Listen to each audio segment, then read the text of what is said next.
एकीकडे पुण्यामध्ये प्रभाग 9 मध्ये भाजपकडून पैसे वाटल्याचा आरोप हा केला जातोय। लहू पालवडकर, गणेश कळमरकर यांच्याकडून पैसे वाटप करण्यात आले असा दावा केला जातोय।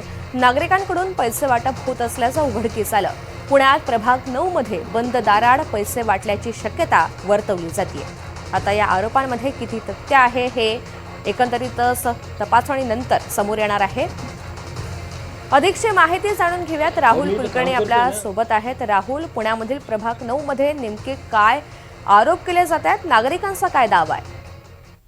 नागरिक तर बऱ्याच राजकीय पक्षाचे, खास करून सत्ताधारी घटक पक्षाचं नाव घेत आहेत की त्यांच्याकडनं हे पैसे वाटप केले जात होते आणि जवळपास ऋतूच्या 2 तास हा सगळा गोंधळ सुरू होता। आणि एवढा सगळा गोंधळ सुरू असताना निवडणूक संदर्भातले कर्मचारी किंवा पोलीस प्रशासन तिथं आलं नाही। लोकांचं असं म्हणणं आहे की आम्हीच ते पकडलं, एका उमेदवाराच्या कार्यालयामध्ये जाऊन कारवाई केली, मग ते पैसे पकडले आणि ते आता सोशल मीडियावरती मोठ्या प्रमाणामध्ये व्हायरल होत आहेत। हा ताण वाढला होता। त्या ताणानंतर मग पोलीस कर्मचारी आले आणि 2-2.5 तासानंतर या सगळ्या संदर्भातली कारवाई पुढची प्रक्रिया झाली। पण अजूनही लोकांचं असं मत आहे की जे उमेदवार आहेत ज्यांनी हे पैसे वाटले ते 4 जण आहेत, ते 4ही जण फरार आहेत आणि ते पैसे बिनधास्त वाटत असताना सुद्धा योग्य ती कारवाई झाली नाही।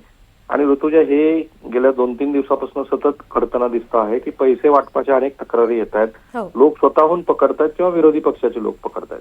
बरोबर। आता काय पुढे कारवाई होते हे पाहायचं आहे। धन्यवाद सविस्तर माहितीसाठी।